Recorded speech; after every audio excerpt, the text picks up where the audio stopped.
the vehicle staged pretty far back up into the brush. And the spot we want to go to from here, but I don't want to travel there in a straight line. So I'm going to show you a technique as far as how to initially move from your insertion point or from your starting point in order to fool anybody who might be trying to track you. And then after we get to the site, we're going to set up camp. We're going to do some more exploring around and see what we can't find and get into, and come back and cook up some good grub and have a little adult chit chat. There is a direct correlation. Team, so this is a super easy thing to do, and you don't have to get all convoluted or whatever trying to figure out what azimuth you should be traveling on. And I hope this makes sense to you. If it doesn't, make sure you leave some comments down below, and we'll try to continue to keep this conversation rolling. So in this case, again, I want to travel east, but I don't want to travel east from the truck. I'm going to travel north from the truck and conduct what's called a figure 4 technique. This is a great, easy way to step off from your insertion point. Right, so what we're going to do is get our compass preset at 360 degrees, and we're going to travel for 100 meters. Once we get to that point, we're just going to take our bezel ring and turn it 45 clicks to the right. And then we're going to reorient ourselves, and that's going to have us basically pushing southwest. And then we're going to travel on that azimuth for 60 meters. Once we get to that point, we're going to take our bezel ring, we're going to turn it 45 more clicks clockwise. And now, if we did everything right, 45 and 45, we should end up moving due east once we get our treaty markers lined back up.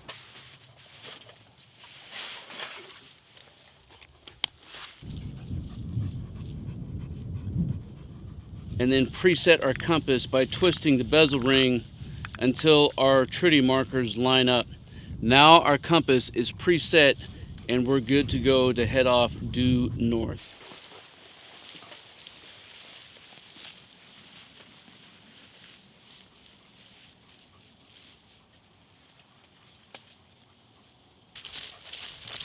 All right, we've come out our 100 meters. Now all I have to do is take out my compass and turn my bezel ring 45 clicks to the right. And then once I have that done, all I have to do is reorient myself until the tritium markers line back up, and I can take off on my line of travel for 60 meters. All right, so we've come out 60 meters. Now that I'm here, all I have to do is turn my bezel ring 45 more clicks clockwise. Now, if I make sure that my tritium markers line up, I should be facing due east. And now we are good to go.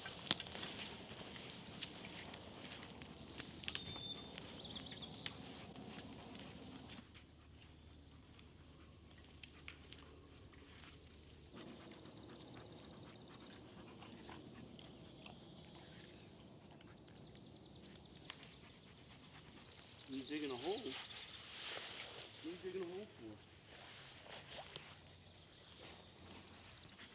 So I think this spot will do. We're back far enough away where I don't think anybody has any idea even to look in an area like where we're at. So we'll get a quick shelter put in place. I'm thinking a low profile, almost a C-frame with a little modification. So we'll see what we can't come up with.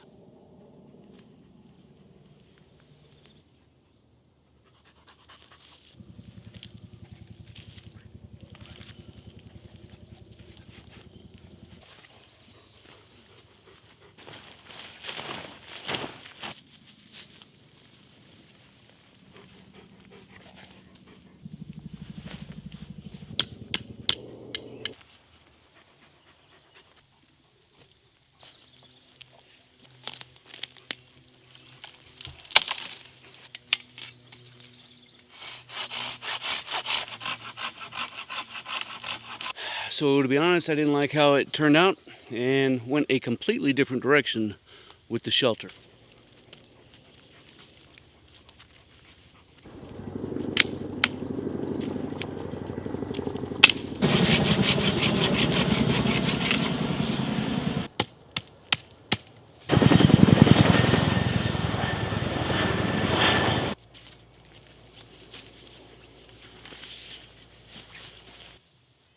So you know sometimes that happens, right? You get to a particular location, you have something in mind that you want to do, and you get it going, and it just doesn't quite turn out right. So that was how the first shelter did. I actually tweaked it a few times, and I just wasn't happy with it. So I decided, you know what, let's go ahead and try something new. So we got a diamond shape, modified kind of weird diamond thing going on behind us. We'll take a closer look at it so you can see exactly how it got set up and some of the benefits for it, which I think are pretty good to go. So from this angle, you can see that we have a pole set up in place in order to raise it up. And I'll show you two different configurations that this will allow and enable, because I know what you're thinking, man, this thing is not good for stealth camping, but I'm going to prove you wrong, because this thing is actually multifunctional in how in what it brings about to us. So the current configuration, we do have a pole that is lifting up one side of the diamond, run down to one stake and then back up, and instead of tying another knot, whether it's a taut line or anything else, I used one of the Prusiks that I already had set up on this particular line to use as a point to draw my tension. And then we have just two stakes in the back. We have it suspended on the ridge line itself. And on a nice breezy day, this particular configuration I think is great because it's going to let a lot of airflow and movement come up underneath as Riggs and I take a nap or sleep tonight. And it provides a lot of protection from the rain, which I'm not expecting tonight any rain at all, but it does give that because there's just so much room. Because this high side is elevated, it makes it a little bit easier to get in and out of this thing. Of course, the back end of the shelter provides dry ground coverage for any kind of gear that I need to pull out of the pack and set down. I don't have to worry about it getting wet on the moss. So plenty of room to get in and out of, and as we can see, you know, I can sit up upright without any issues. But there are two additional configurations that this shelter setup has to offer. So we could take the top end and flip it over the back side and open this thing up completely to the air, which would be beneficial in a hot environment where we still want a little bit of protection, maybe from just some wind. Or we could take one side of the diamond down and stake it, making sure that we continue to have that low profile, but provide us an extreme amount of coverage from the elements. So just all kinds of options when we are using a tarp so that we can make something that works and is suitable for the environment that we find, right? That's one of the best things about using a good 10 by 10 tarp. From here, I think Riggs and I were gonna take a scout about and see what we can't find. We'll come back and we'll make some lupper.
Scanned all the freaks with the old radio, not picking up anything other than some cipher text. So that should tell you that I'm in close proximity of a particular location on a game trail. See what we can find. Get your ball. Get your ball.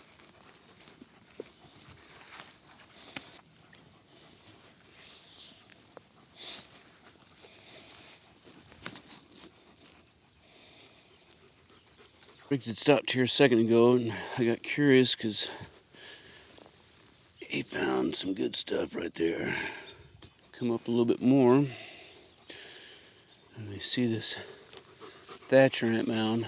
These mounds will end up getting built up 3 and 4 feet.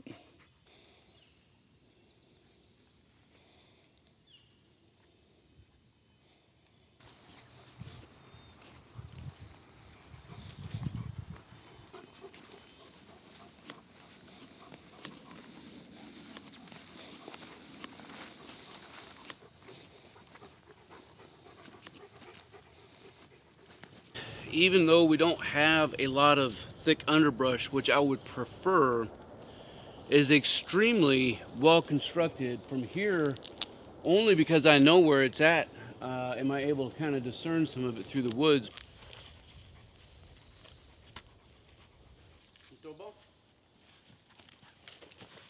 You want to know what happens when you don't press the record button? You don't record anything.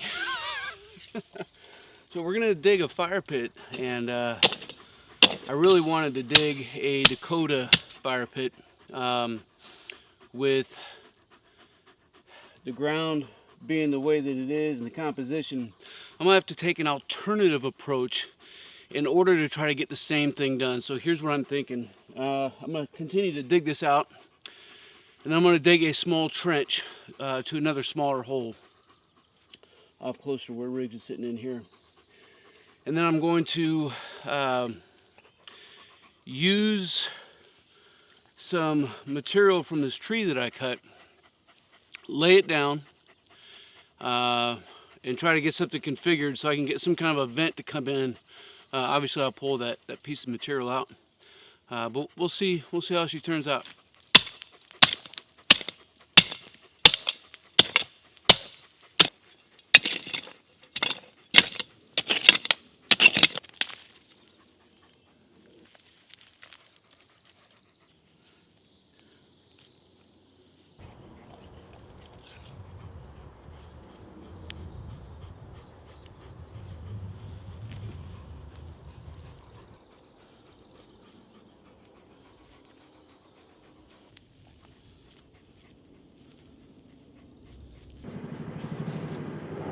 We'll see if that'll do. Off a little bit of smoke, but that's ultimately because that's how fire works. If you're burning green wood, doesn't matter what kind of fire pit that you're using. If you're burning wood that has a lot of sap or pitch in it, it's going to give off some smoke. So based off the composition of the material that you're burning is going to dictate what is going to happen and get produced, as opposed to just simply trying to build Dakota fire pit or something. What you really need to be concerned about is wind direction. In this case, every road surface that's within 800 meters of me is to my south and to my west, right? So I have absolutely no concerns about anybody smelling what it is that we're going to be cooking up here in a few minutes. A couple pieces of material here that I'm going to use to lay a grate down on, and then we got it all buttoned up and for the most part airtight. I think it's working pretty good.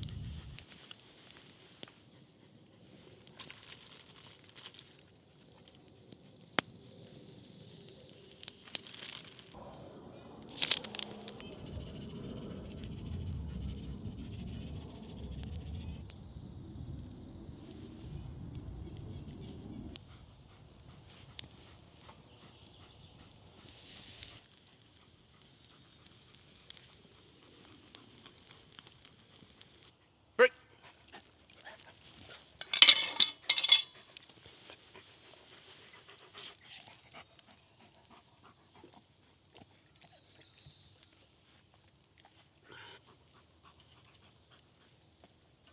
Gosh dang it, dog. I've had my hands in worse.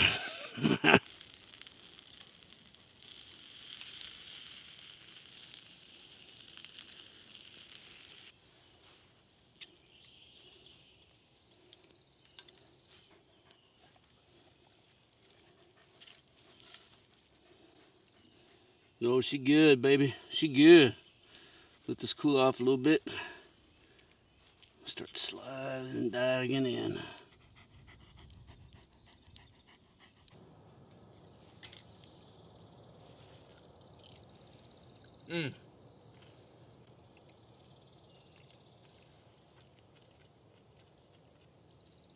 That's some good stuff.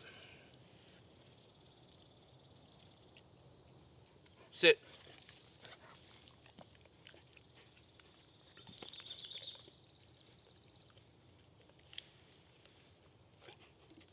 Down.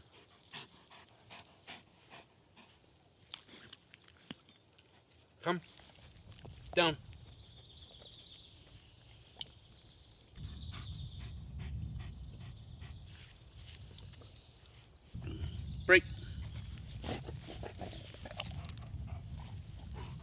All right, so the shelter, you know, we started off with something and went on in a different direction, and I kind of like how this diamond shape setup ended up working up. Would have been very comparable if you were going to string this up over a humidiki, right? A hammock. But Riggs doesn't like it when I get into a hammock because he can't crawl in there with me. So having the ability to open this thing up, to open it all the way back, or to button it down to the ground, I think is a pretty decent little setup. Did some land navigation earlier as far as, you know, how to leave an insertion point, if you will, in order to make sure that nobody can assume where you're going based off of the path that you initially start taking, right? And that's very important. Did some scouting around, following some trail, scanned radio waves to see what was going on out there. Come back and make us some chicken, you know. And if you're wondering, Stoke, how'd you make chicken at the end of the day? Well, my pack is pretty large, right? You saw that coming in, so I got to have a small cooler that I set in there, and so that chicken has just been defrosting all day. So that's kind of how I did that. And you know, I don't think you should be afraid of eating chicken and cooking chicken, you know, out in the field. You know, Riggs, he's just trying to play ball, guys. You know, and you don't need to get fancy with what you do for food, you know. A little bit of chicken with nothing but some salt on it, man, that's over open fire. Come on now. It doesn't get much better than that. So I think we're going to rack out for a little bit and see what else is in store for us. Is that my good boy?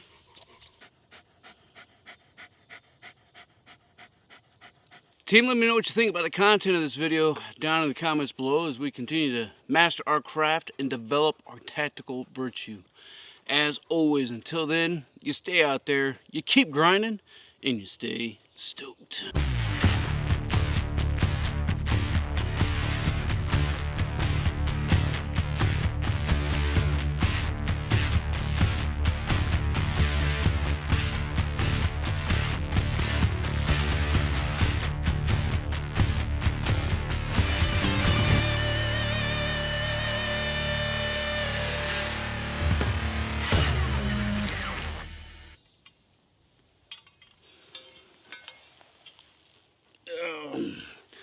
Did we get ready, everybody? Man, I hope so.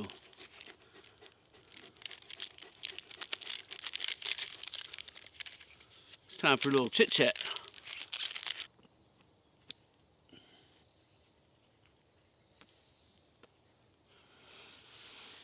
For those that may need it, I'm gonna make a little bit of room inside my flask.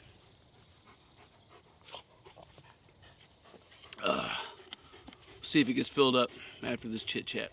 As far as I can tell, there is a direct correlation between the legislation against individual liberty as it directly relates to firearms and legislation that makes drug use not be criminalized at all. Now, bear with me as I also admit that there are a multitude of other variables that interconnect and that weave in. Like this whole thing called life is this crazy spider web, and you pull on one string and, you know, it sends shock waves in different ways throughout the rest of the web.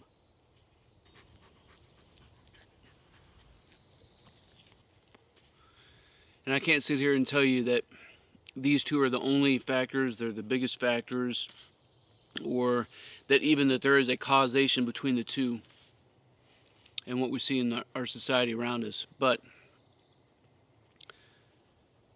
you know, looking back, you know, for me it's easy to say like the back 20 years because I'm thinking back to 1980, but man, that's not true. We're getting old. But even legitimately just the past 20 years, you know, there's stark rise in legislation banning guns here in this state where we're at. Man, they're basically criminalizing any form of purchasing, using, carrying firearms, while at the same time, at the exact same day, they failed to do anything that would criminalize drug possession. What kind of drugs? Drugs.